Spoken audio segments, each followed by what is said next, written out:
Hi guys, कैसे हो आप लोग। आज मैं आया हूँ ये क्रिकेट की शूटिंग के लिए कुर्ला ईस्ट।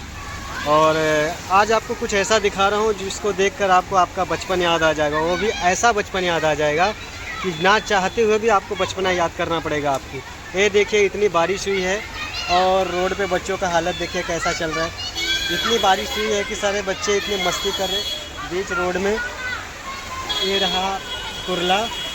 हाँ, ये स्टेशन से करीब में है, कुछ नज़दीक में ही, वहाँ से 5-7 मिनट का रास्ता है।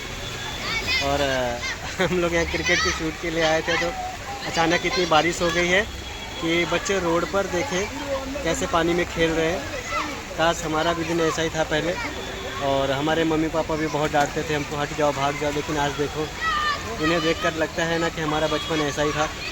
तो आप लोगों को हमारी वीडियो कैसी लगी, प्लीज़ लाइक एंड सब्सक्राइब और हमें कमेंट में ज़रूर बताएं। Thank you.